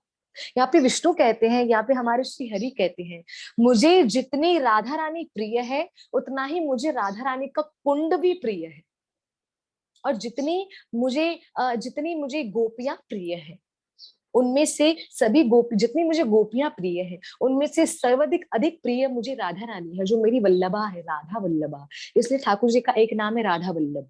वृंदावन में आप देखते हैं एक नाम ठाकुर जी का है, श्री राधा वल्लभ लाल, अर्थात जो राधा रानी की वल्लभ है। वल्लभ अर्थात प्राण प्यारे, वल्लभ अर्थात प्राण प्यारे, मतलब जो प्राणों से भी प्यारे हैं उनको बोला जाता है वल्लभ। राधा वल्लभ, गोपी वल्लभ, सखा वल्लभ, वृंदावन वल्लभ, ब्रज वल्लभ, यहाँ पे नाम लिया जाता है, मतलब जो वल्लभ है, मतलब ब्रज के प्यारे हैं। तो यहाँ पे बताते हैं, श्री विष्णु कहते हैं, यथा राधा प्रिय विष्णु, जैसे विष्णु को, जैसे श्री हरि को राधा रानी प्रिय है, तस्से कुंडम प्रिय तथा, वैसे ही मुझे राधा रानी का कुंड अति प्रिय है। सर्व गोपीशु सेविका, मतलब जितनी भी गोपियां मेरी सेवा करती है, जितनी भी गोपियां, विष्णु अत्यंत वल्लभा, वो सभी गोपियां विष्णु की तो प्रिय है, पर उनमें से राधा रानी अति प्रिय है, अति प्रिय है। तो यहाँ पे हमें ये ध्यान देना चाहिए कि श्रीमती राधा रानी का जो कुंड है उसमें प्रभुपाद जी ने इसलिए मना किया है क्योंकि प्रभुपाद जी कहते हैं हम डायरेक्ट जंप देंगे तो वो चीज को डाइजेस्ट नहीं कर पाएंगे जल्दी से। प्योर घी, असली घी जल्दी से डाइजेस्ट नहीं हो पाता किसी किसी को, हाँ जी, उसके लिए थोड़ा मेहनत करनी पड़ती है। तो अगर राधा रानी को हमें सरलता से प्राप्त करना है तो हमें गोपियों की शरण में जाना है। गोपियों की शरण में चले गए तो कृष्ण की शरण में आ गए, कृष्ण की शरण में आ गए तो राधा रानी के चरण सरलता से हमें मिल जाएंगे, सरलता से हमें मिल जाए। तो यहाँ पे ध्यान दीजिएगा, राधा तत्व उत्तम तत्व, तो इसलिए प्रभुपाद जी मना करते, अन्यथा और कोई कारण नहीं है। मुझे लोग बोलते हैं रितेश जी आपके यहाँ पे तो मना किया जाता है, राधा रानी का ज्यादा नाम नहीं लो, ये नहीं करो, ऐसा नहीं करो। मैंने बोला राधा रानी का नाम तो हम भी ज्यादा लेते हैं, राधा रानी मुझे भी अति प्रिया है, पर संसार राधा रानी को उस दृष्टि से नहीं देखता है। आज भी राधा रानी को संसार प्रेमिका कहता है कृष्ण की, जबकि देखा जाए श्रीमती राधा रानी ठाकुर जी की प्राण वल्लभा है, ठाकुर जी की प्राण प्रिया है, ठाकुर जी की परम परम परम परम आह्लादनी शक्ति है ठाकुर जी की, श्रीमती राधा रानी। तो यहाँ पे राधा कुंड की महिमा में यहाँ पे तो बताया जाता है, इसलिए मैंने बोला ना, रूप गोस्वामी कहते हैं वैकुंठ से श्रेष्ठ है मथुरा, मथुरा से श्रेष्ठ है वृंदावन, वृंदावन से श्रेष्ठ है गोवर्धन, गोवर्धन से श्रेष्ठ है श्री राधा कुंड। आप कहेंगे वृंदावन से भी श्रेष्ठ गोवर्धन है क्या? हाँ जी, वृंदावन से भी श्रेष्ठ है, क्योंकि गोवर्धन में ठाकुर जी ने क्या किया, बसंत रास, वो रास जो ठाकुर जी ने कहीं पर नहीं करी, श्री राधे, वो रास जो ठाकुर जी ने, बसंत रास जो ठाकुर जी ने कहीं पर नहीं की, कहीं पर नहीं। बसंत रास में क्या होता है मैं आपको बता दूं, बसंत रास में बताते हैं ठाकुर जी ने, बसंत रास में ठाकुर जी ने सारे देवी देवता, सारे ब्रजवासी, सभी के साथ ठाकुर जी ने रास की। शरद पूर्णिमा की रास में तो ठाकुर जी ने केवल राधा रानी और सखियों के साथ की थी ना, पर बसंत रास में ठाकुर जी ने देवी देवता, ब्रजवासी, सखा, ग्वाल बाल, गोपीगण, सखियां, राधा रानी, सभी के साथ ठाकुर जी ने रास की। उसको कहते हैं बसंती रास, अर्थात बसंत रास। उसमें ठाकुर जी ने रास किया, और वही रास ठाकुर जी ने गोवर्धन में किया। यशोदा मैया को बोलते थे, मैया वृंदावन में खोज खोज कर थक जाओ तो मैं आपको गोवर्धन में मिलूंगा, मैं आपको गोवर्धन में। तो गोवर्धन बहुत बहुत परम है, बहुत परम। हमारे छठ गोस्वामियों में से हमारे गोस्वामी है श्री रघुनाथ दास गोस्वामी। उन्होंने भी श्री राधा कुंड में बहुत तपस्या की, बहुत तपस्या की। उनकी तपस्या उन्होंने बढ़ा दी। कैसे बढ़ाई? पहले माला करते थे, माला करते करते श्री रघुनाथ दास गोस्वामी क्या करते थे, माला करते करते पहले 3 टाइम का भोजन से 2 टाइम पे आए, फिर 2 टाइम से 1 टाइम पे आए, फिर ऐसे करते करते केवल जल फ्रूट्स खाते थे, फल खाते थे, फिर फल को भी छोड़कर केवल फ्रूट्स फ्रूट्स के जूस पर आए, फिर फलों के रस को भी छोड़कर फिर केवल जल पर आए, जल को भी छोड़कर फिर पत्ते खाते थे, पत्ते, फिर पत्तों को भी छोड़कर हवा पे रहने लगे। अच्छा, आप बोलेंगे ये खुद करते थे? नहीं, खुद नहीं करते थे, हो जाता था। श्री रघुनाथ दास गोस्वामी से हो जाता था। और मैं आपको बता दूं, जितने भी वैष्णव सुन रहे हैं, हमारे जीवन में भी ऐसी स्थिति आती है, ऐसी स्थिति डेफिनेटली आती है जहां पर हम कुछ छोड़े ना छोड़े, स्वतः वैराग्य प्रकट हो जाता है। स्वतः खुद ही वैराग्य हमारे मन में आ जाता है कि हमें ये नहीं करना है, और खुद ही हमारा मन उस चीज को नहीं करेगा।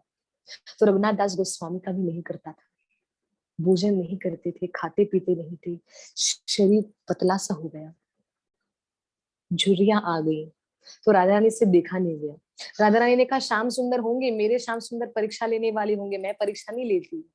राधा रानी स्वयं आ गई, रघुनाथ दास गोस्वामी को आकर छोटी किशोरी रूप में आकर कहने लगी, बाबा मेरी मैया ने आपके लिए भोजन भेजो है, कृपा करके भोजन को ग्रहण कर लो, कछु खा लो। ऐसे करोगे तो राधा रानी प्रसन्न नहीं होंगी, रुष्ट हो जाएंगी। भोजन ना कर रो है, जल जल का पान ना कर रो है, ऐसे कैसे चलेगा बाबा?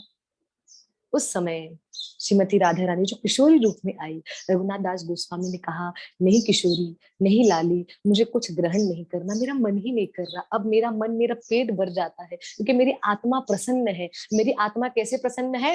हरे कृष्णा कृष्णा कृष्णा हरे हरे, हरे राम राम राम हरे हरे। मेरी आत्मा ऐसे प्रसन्न है।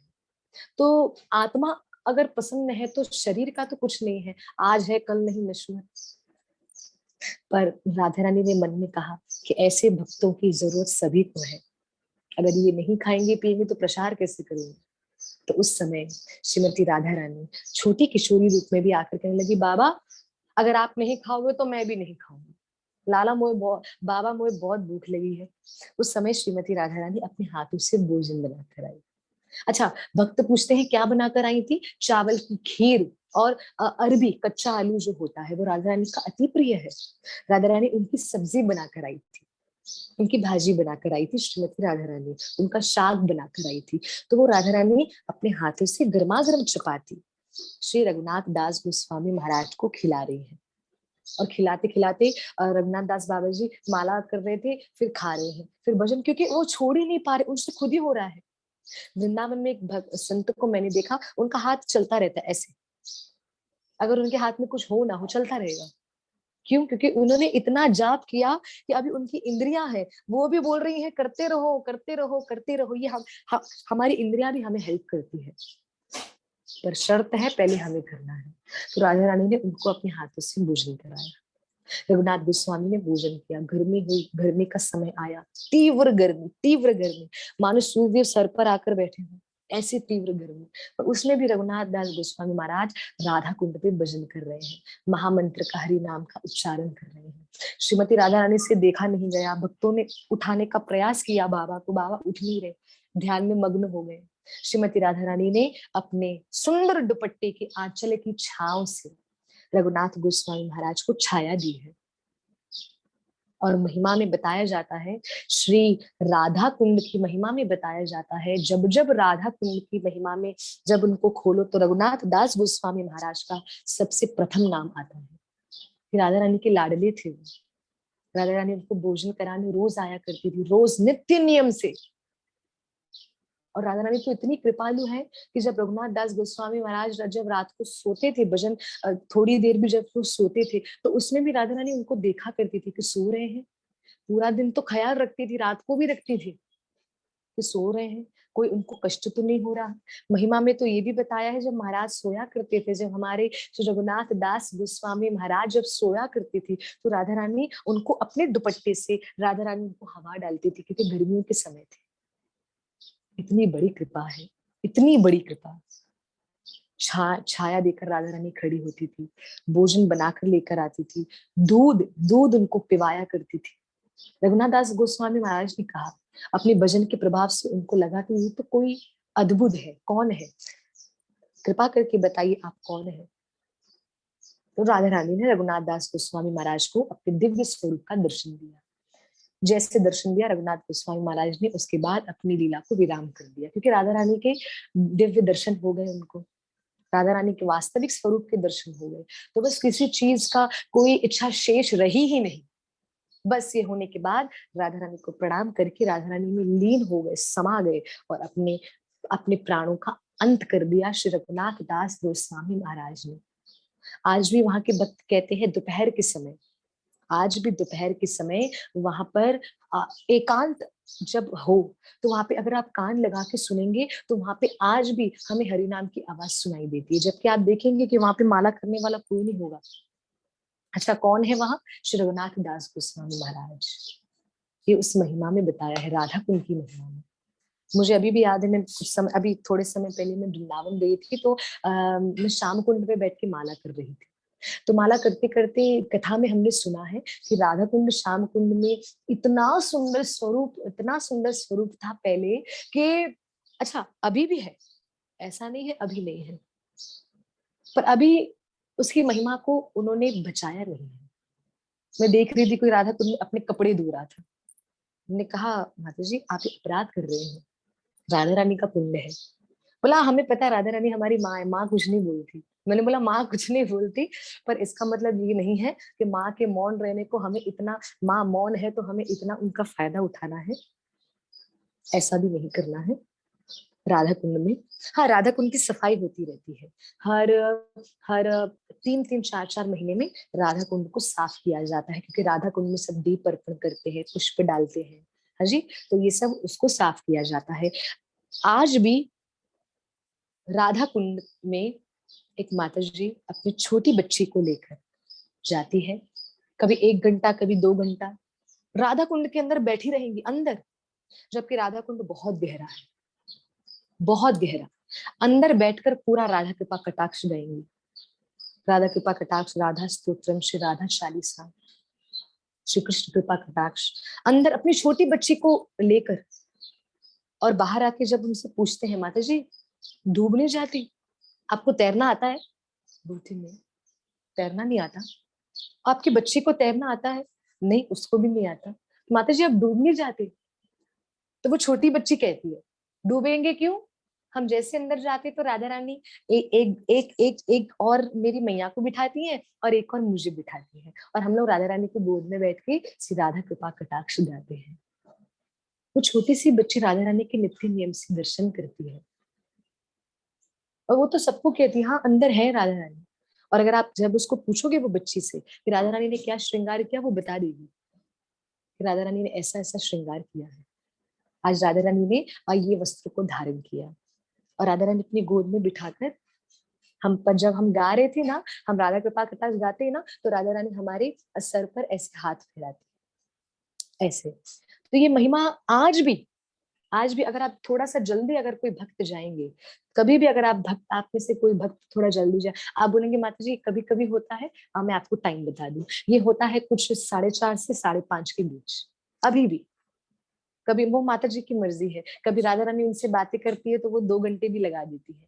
कभी कभी राधा रानी मौन रहती है और श्याम सुंदर की लीला में रहती है, तो वो केवल अपनी सेवा करके आ जाते हैं, नित्य नियम से अंदर राधा कुंड के अंदर बैठकर, पूरा पूरा का पूरा बीचों बीच जाते हैं, ऐसे नहीं कोने पर बैठकर केवल हाफ हाफ, कमर तक नहीं, ऐसा नहीं।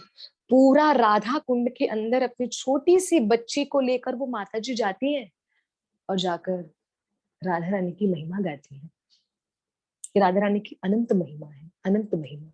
प्यारे श्याम सुंदर ने कहा, प्यारी राधा रानी, मैं वचन देता हूँ, आपके संग में मैं अपनी लीला दोपहर की लीला, अष्टयाम लीला में से जो दोपहर वाली लीला है वो मैं राधा कुंड श्याम कुंड में करूंगा।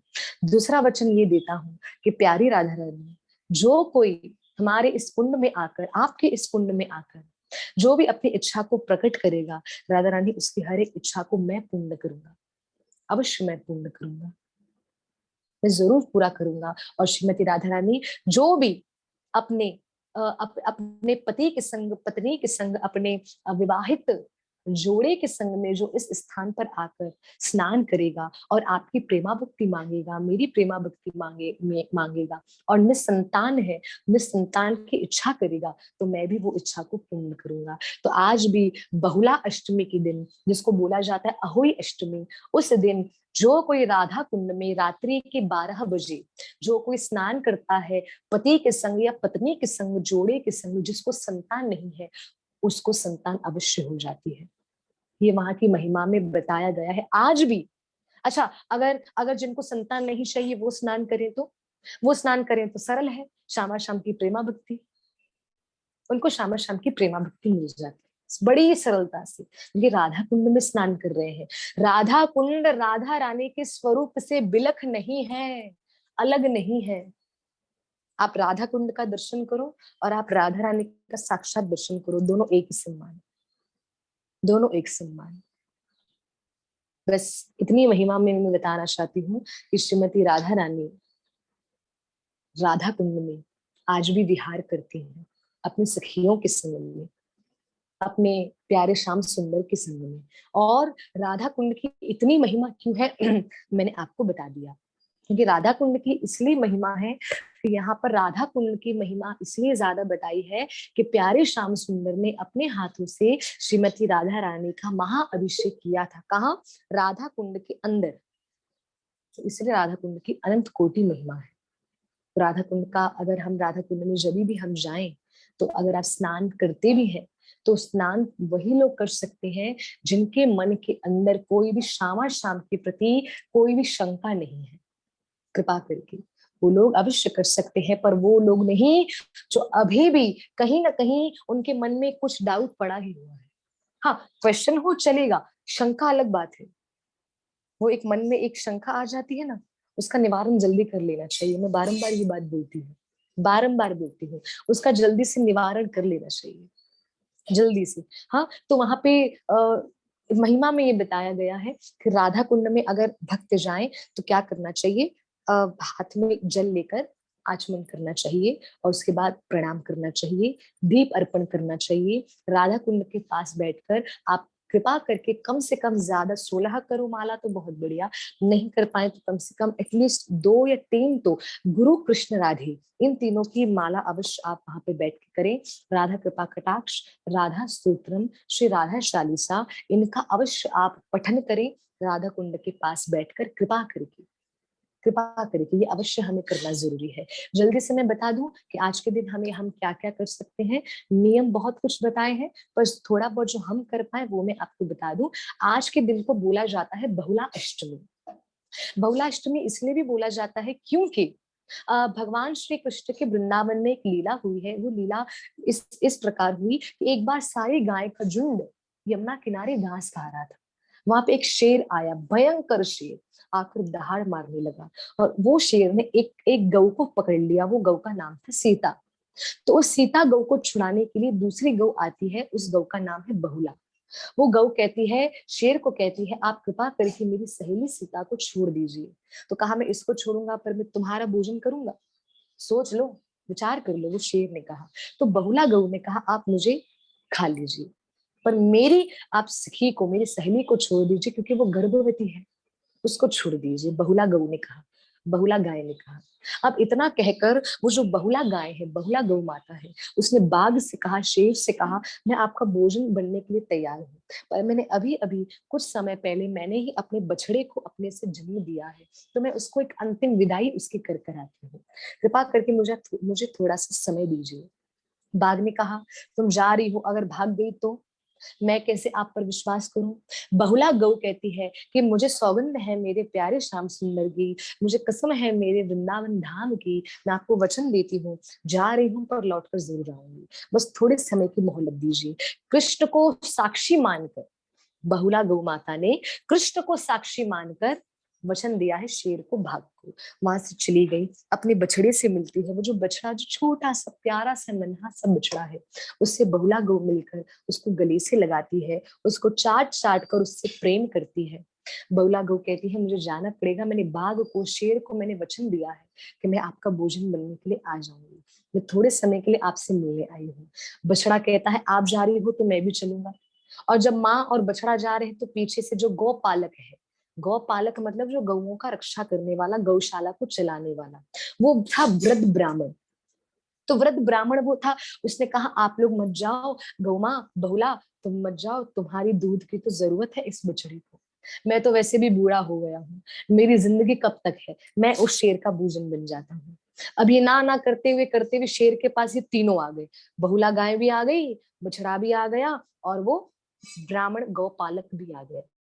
तीनों आकर शेर ने कहा चलो तीनों को मैं भोजन अपना बना देता हूँ, बहुला गाय को खा लूंगा जो ज्यादा मांस है, नरम नरम ताजा ताजा मांस उसके बछड़े को खाऊंगा, और जो बूढ़ा ब्राह्मण है उसके रक्त को पीऊंगा। अब ऐसा करते हुए शेर प्रहार करने आ रहा था तो वहां पर बहुला गाय ने नेत्र बंद करते हुए एक नाम लिया है, हे कृष्ण। जैसे कहा है तो वहां पे हमारे प्यारे श्याम सुंदर आते हैं और आकर उस भाग से कहते हैं तुम किस अधिकार से खा रहे हो इनको? कहा कि इनको मैं इनको अपना भोजन बनाना चाहता हूँ, मैं इनको खाऊंगा। और बहुला गाय ने कृष्ण आपका वचन देकर मेरे पास आई है। ठाकुर जी ने कहा बहुला ने तो अपना वचन निभाया, बिल्कुल निभाया, तो बहुला को छोड़ दो। और बहुला के बच्चे को भी नहीं खा सकते क्योंकि वो नवजात है, अभी अभी जन्मा है, तो उसको भी नहीं खा सकते। बूढ़े ब्राह्मण को तो मैं खाने नहीं दूंगा क्योंकि ब्राह्मण का अपमान करोगे तो मेरा अपमान करोगे। तो ठाकुर जी के ऐसा कहने पर वो भाग, वो शेर अपने वास्तविक स्वरूप में आ जाता है। वो और कोई नहीं, साक्षात यमराज होते हैं। धर्मराज यमराज होते हैं, जो यमराज बहुला गाय की परीक्षा लेने आए थे, क्योंकि बहुला गाय कृष्ण से अत्यंत प्रेम करती है। तो बहुला गाय का प्रेम की परीक्षा लेने के लिए यमराज शेर बनकर आए थे, और उन्होंने अपने ही ऐसा माया जाल बिछाया था ना यमराज जी ने, कि उस यमराज के माया जाल में बहुला गाय फंस गई। फंसी तो फंसी, पर अपनी परीक्षा में सफल हो गई। परीक्षा में कैसे सफल हुई? कृष्ण का वचन दिया और उसको निभाया, उसको निभाया। तो उस समय आज भी अगर हम जाएंगे हमारे 12 वनों में से, ब्रजमंडल में कितने वन है? 12। उन 12 वनों में से आज भी एक वन है जिसका नाम है बहुला वन, जिसका नाम है बहुला वन। और उसी बहुला वन के अंदर 3 विग्रह का आप दर्शन करेंगे। पहला विग्रह साक्षात श्री कृष्ण विराजमान है, दूसरा शेर के रूप में यमराज विराजमान है, तीसरा बहुला गाय माता विराजमान है। आज भी बहुला वन में जब भी आप जाओ, बहुला वन में, तो बहुला वन में जाके बहुला सरोवर को जब आप उसको उठाकर पियोगे तो दूध, आपको दूध का स्वाद आएगा, सुगंध दूध की, स्वाद दूध का, दिखने में जल। तो वहां की वो महिमा है। और एक रहस्य की महिमा में आपको बता दूं, हमारे प्यारे श्याम सुंदर जब गौलोक में लीला करते हैं,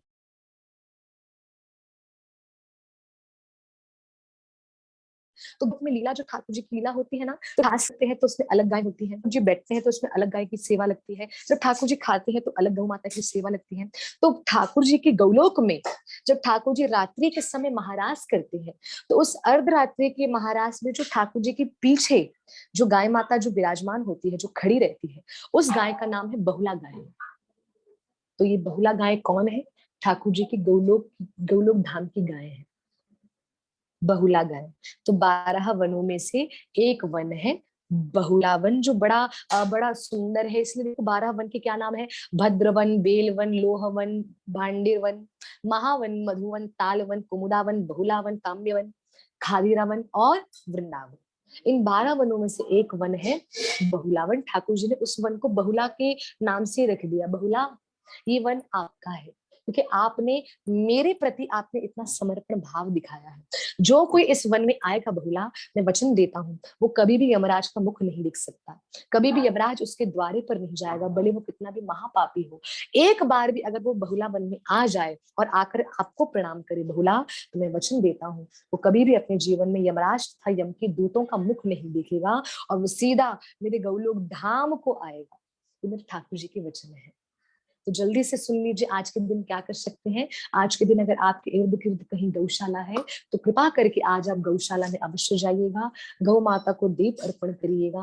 गौ माता को दीप, अच्छा वो भी कैसे, बैल, गाय और बछड़ा, उन तीनों को आपको आपको भोजन करवाना है, चाहे वो आप चपाती या घास। मेन चपाती खिलाएं तो बहुत बढ़िया, बहुत बढ़िया। ये मैं विधि आपको बता रही हूँ, वैसे विधि तो बहुत है पर जो हम कर पाए वो बता रही हूँ। आज के दिन गौ माता को, बैल को और बछड़े को हमें हमारे हाथों से बना हुआ कुछ न कुछ भोजन करवाना है, दीप अर्पण करना है गौ माता को।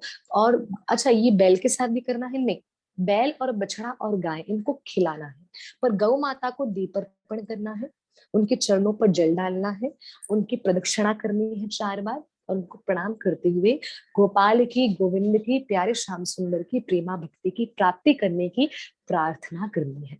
ये करने के बाद, और आज के दिन जो हमारी संतानें होती है, हम उनके अच्छे अच्छे स्वास्थ्य के लिए हम आज के दिन प्रार्थना करते हैं। आज के दिन, क्योंकि आज के दिन कृष्ण ने वचन दिया था राधा रानी को बहुला अष्टमी के दिन, क्योंकि आज के दिन नाम भी बहुला रख दिया क्योंकि इसी दिन राधा कुंड श्याम कुंड का प्राकट्य भी हुआ। इसी दिन बहुला ने कृष्ण का वचन दिया, और वचन देकर प्यारे श्याम सुंदर के वचन का पालन करते हुए ठाकुर जी की कसम जो उसने खाई थी बहुला ने, वो पूर्ण करते हुए ठाकुर जी ने आज ठाकुर जी ने बहुला को वचन दिया है कि बहुला, जो कोई इस बहुला वन में आएगा और आकर आपका आपका आपका आपका परिक्रमा करेगा, आपका परिक्रमा करेगा ना, तो मैं उसको अपने गौलोक में स्थान दूंगा। तो ये आज की महिमा है। तो हमें क्या करना है, आज के दिन जो हमारी संतानें होती है, तो हम उसके लिए भी आज के दिन हम उनको उनके लिए हम क्या कर सकते हैं, फास्टिंग कर सकते हैं। माता पिता जो नहीं कर पाए कोई बात नहीं, पर अहोई अष्टमी के दिन जो कर सकते हैं उसकी महिमा में मैं आपको बता रही हूँ। आज के दिन हम फास्टिंग करते हैं, माता पिता स्पेशली अपने बच्चों के लिए, जिनको संतान नहीं है ना, हरे कृष्णा कृष्ण कृष्णा हरे हरे, हरे राम राम राम हरे हरे।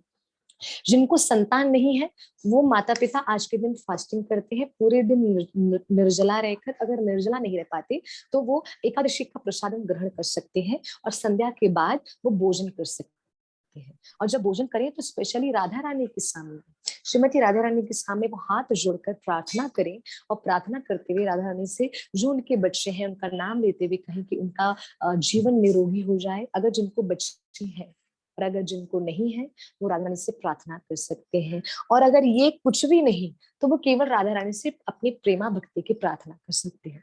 तो मैंने आप आज के दिन आपको बता दिया, राधा रानी को भोजन पवाना है। और अच्छा, क्या भोजन पवाना है? खीर के चावल, चावल की खीर होती है वो। और ठाकुर जी का अति प्रिय है मोहनथाल, आपने देखा सुना होगा, मोहनथाल ठाकुर जी अति चाव से खाते हैं। माखन के बाद ठाकुर जी जो मोहनथाल होता है, मोहनथाल जिसको कहते हैं, मोहनथाल भी बोलते हैं, मोहनथाल भी बोलते हैं, वो ठाकुर जी अति चाव से खाते हैं। श्रीखंड ठाकुर जी वो भी अति चाव से खाते हैं। तो ये कुछ कुछ चीजें अगर हम बनाकर हमारे प्यारे प्रभु को भोग लगा दी तो वो बहुत बढ़िया है। ठाकुर जी आज भूखलानंद ने कल भी खाया, आज भी खाएंगे, उनको तो मौका चाहिए कि बस होता रहे, मेरे भक्त मुझे खिलाते रहे। तो आज की महिमा में, आज की कथा में हमने ये जाना कि क्यों बहुला नाम पड़ा आज का। बहुला अष्टमी, अष्टमी है तो नाम अष्टमी पड़ गया।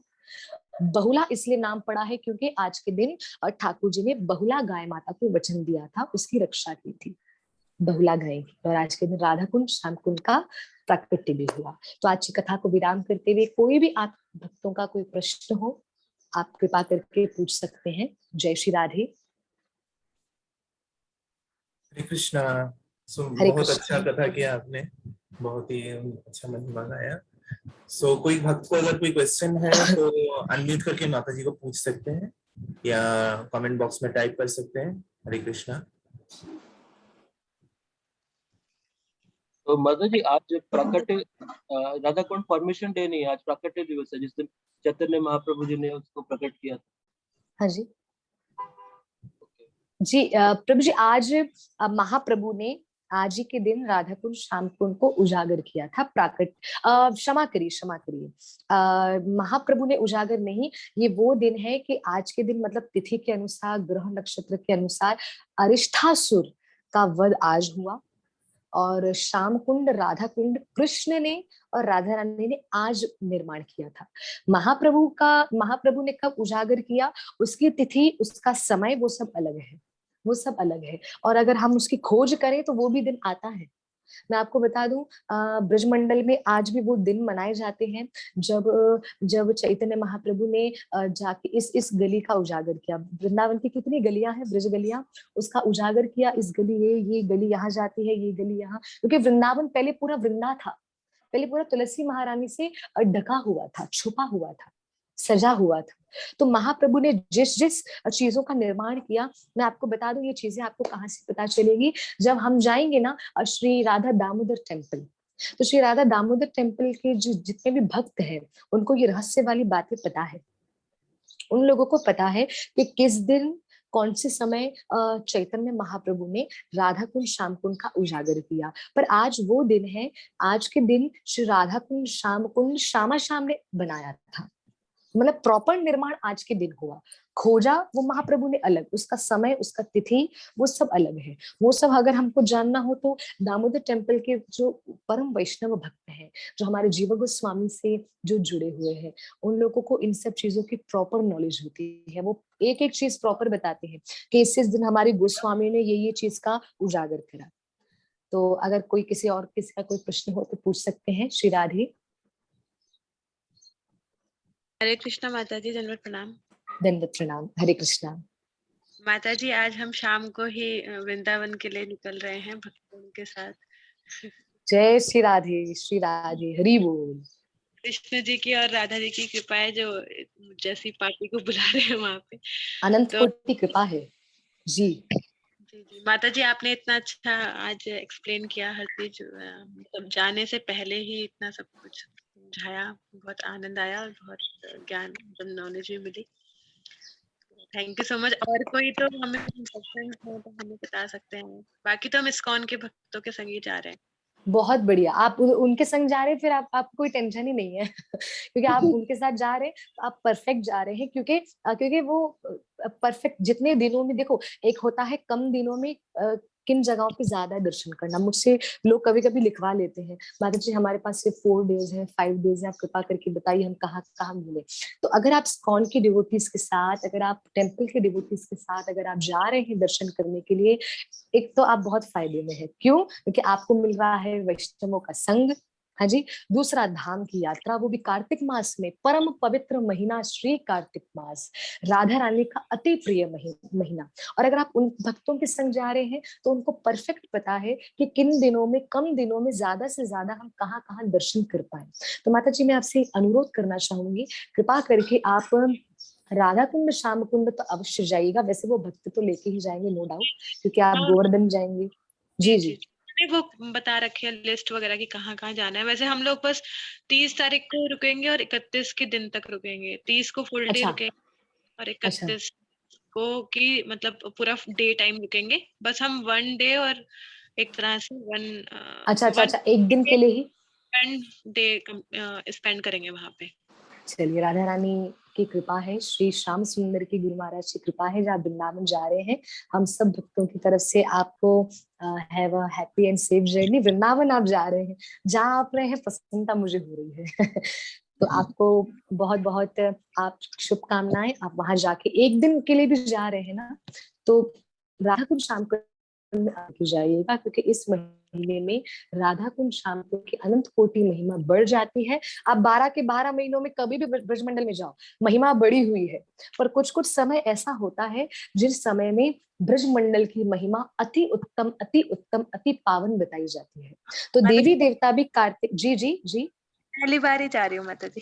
प्रथम, अरे जय हो जय हो, आपको धन्यवाद। आप वहां पे जाके खूब आनंद करिएगा, हम सब भक्तों की तरफ से प्रणाम। माता जी और मंदिरों में भी जा सकते हैं, जैसे जैसे भक्तगण तो उन मंदिरों में नहीं जाएंगे जो दूसरे मंदिर होते हैं, इस्कॉन के जो होते हैं, तो हम हाँ लोग जी, जा सकते हैं नहीं जा सकते हैं?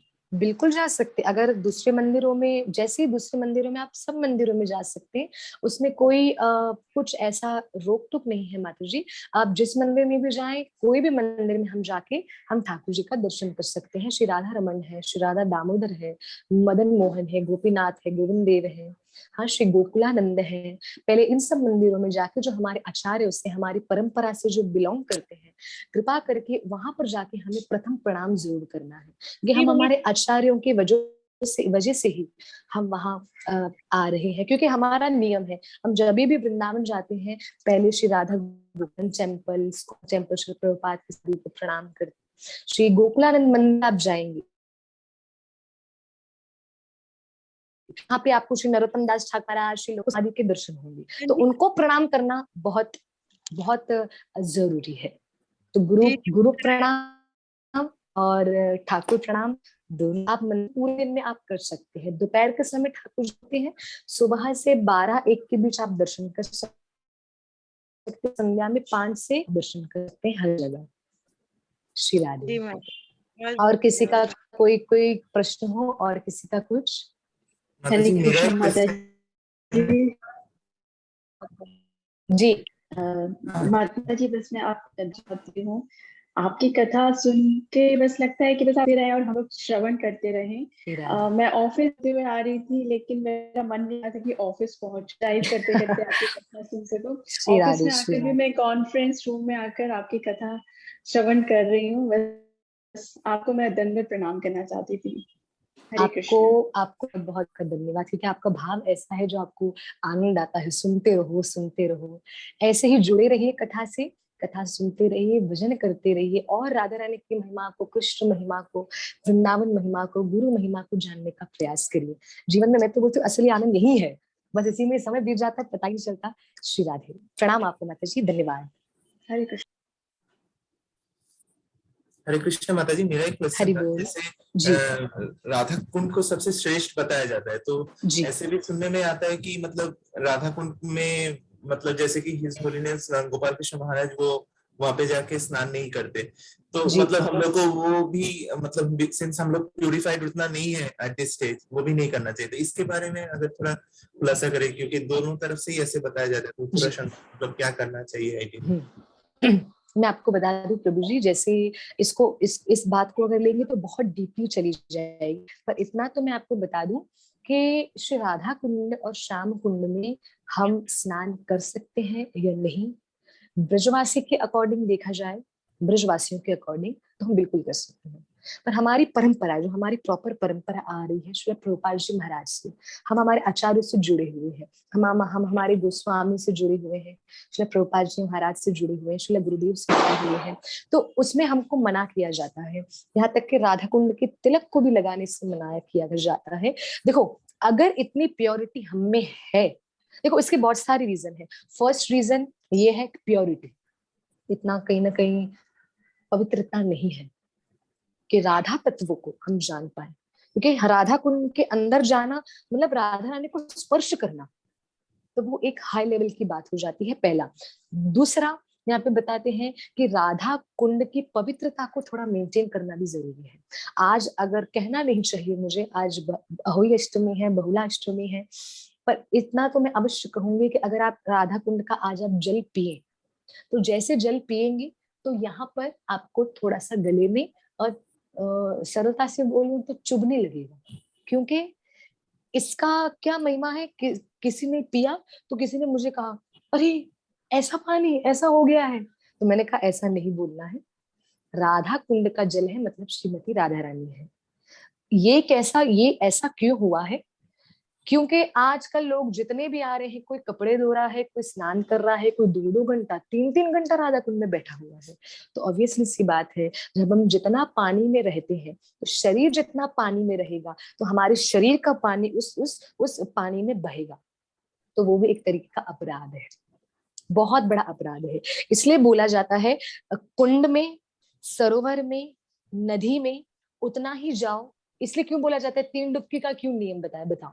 1 2 3 लगाकर बाहर, क्योंकि ज्यादा देर रहोगे तो कुछ भी हो सकता है। जल में जितना हम रहेंगे तो हमारे शरीर की गंदगी, जो हमारे शरीर से जो गंदगी निकल रही है, वो उस कुंड में जाएगी। लोग बच्चों को भी छोड़ देते हैं, बच्चे तो उस कुंड में गंदगी करते ही हैं, क्योंकि बच्चे हैं, नादान है, नहीं पता है। बच्चों को क्या पता कि महिमा क्या है क्या नहीं है। तो कहीं ना कहीं इस्कॉन में ये भी बोला जाता है, अगर डीपली अगर हम जाएं तो ये भी बोला जाता है, अगर सबके सब उसमें इतना लग जाएंगे, सब कर जाएंगे, तो मतलब कोई ना कोई धीरे धीरे पीछे हटते जाएंगे ना, तो बढ़िया होगा। अभी आप मुझे बताइए, इस्कॉन की डिवोटी हजारों में है, हजारों में एक साथ साथ राधा कुंड में आते हैं। तो सब अगर उसमें जाएंगे तो कहीं ना कहीं उसकी जो महिमा है वो थोड़ी थोड़ी छुप जाएगी। जितना दर्शन, जितना, ऐसे नहीं इस्कॉन के लोग नहीं करते हैं। मैंने काफी भक्तों को पर्सनली देखा है, काफी भक्त करते भी है, स्नान करते हैं। क्यों करते हैं? करेंगे स्नान करके, डुबकी लगा के। जो भक्ति की जिनके अंदर भक्ति का बहुत तीव्रता है कि भक्ति हमें मिल जाए, तो उस भाव से करते हैं, तो बहुत बढ़िया कर सकते हैं। पर प्रश्न आता है कि हम करें? तो मैं आपको बता दूं कि हमारे गुरुदेव करते हैं, नहीं तो हमें नहीं करना चाहिए। ये शिष्य का कर्तव्य होना चाहिए कि अपने गुरु के पद चिन्हों पर चले। तो अगर जैसे गुरु करेंगे वैसे शिष्य को करना चाहिए। अच्छा, किसी ने मुझसे पूछा था पहले कि माता जी आप करते हैं? तो मैं आपको बता दूं, पहले मैं नहीं किया करती थी, बहुत पहले जब ऐसे था नहीं किया करती थी। तो वहां पर एक भक्त, एक राधा कुंड के भक्त ने हमसे कहा था कि आप स्नान क्यों नहीं कर रहे? वो राधा कुंड में उनका जन्म हुआ था, वो महाराज जी का। मैंने कहा नहीं, हम नहीं करते। मैंने कहा मैं माला कर रही हूँ। तो कहा क्यों? मैंने बोला बस ऐसी मेरी इच्छा। तो उन्होंने मुझे आज्ञा करी कि आपको करना है। तो कहीं ना कहीं कहते हैं ना, ब्रजवासी की आज्ञा का उल्लंघन करना, तो वो भी एक तरीके का अपराध है। अगर ब्रजवासी कह दिए तो समझ जाना ठाकुर जी ने उस समय आकर हमसे कहा। मेरे गुरु महाराज ने कभी हमें रोका टोका नहीं। मेरे गुरु महाराज ने ऐसे भी नहीं बोला करो और ऐसे भी नहीं बोला ना करो। तो मतलब मैं गुरु आज्ञा में बंधी हुई नहीं हूँ। पर मैं इतना अवश्य कहना चाहूंगी, राधा कुंड में मैं जब भी जाती हूँ तो राधा कृपा कटाक्ष, राधा स्तोत्रम, राधा चालीसा, ये सब का पाठ अंदर करके नहीं, बाहर करके, अपनी मालाएं करके, माला को आचमन करा के, खुद स्वयं राधा कुंड के जल का पान करते हुए 3 डुबकी लगाकर मैं आ जाती हूँ। पहले नहीं करती थी, अभी मैं करती हूँ, बिल्कुल। पर अगर रही बात आपकी प्रभु जी, तो आपकी गुरु महाराज अगर नहीं करते हैं, तो अगर आपका इतना तीव्र भाव बन रहा है प्रभु जी, अगर मुझे करना है, तो मैं आपको यही बोलना चाहूंगी, गुरु महाराज से प्रथम हमें आज्ञा ले लेनी चाहिए। गुरु महाराज देखेंगे कि अगर आपके अंदर उस प्रकार की प्योरिटी आ गई है, और अगर आप राधा रानी के प्रति इतने समर्पित हैं, तो गुरु महाराज तत्क्षण तुरंत आपको कहेंगे कि हाँ, आप भी स्नान कर सकते हैं। राधा कुंड में वही स्नान कर सकता है जिसके अंदर प्योरिटी। इसका मतलब ये नहीं समझेगा कि मैं प्योर हूँ, नहीं नहीं नहीं नहीं, बिल्कुल नहीं, अधम है हम। पर इतना कहना चाहूंगी, मैंने क्यों शुरू किया है? क्योंकि मुझे आज्ञा मिल गई, तो कहीं ना कहीं वो आज्ञा का पालन मैंने किया।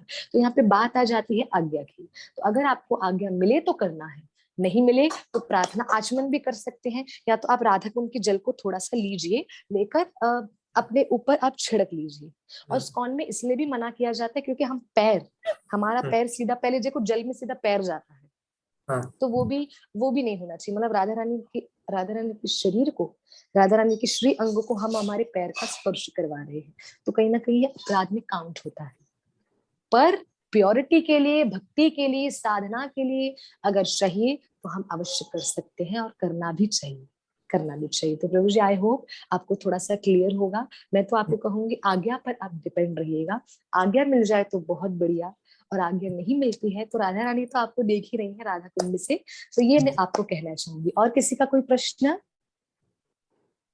कृष्णा, और किसी का कोई क्वेश्चन है? नहीं तो हम लोग वैष्णव प्रणाम ऑफर करके क्लास खत्म करेंगे। 10 सेकंड देते हैं। हरे कृष्ण। हम लोग वैष्णव प्रणाम ऑफर करेंगे।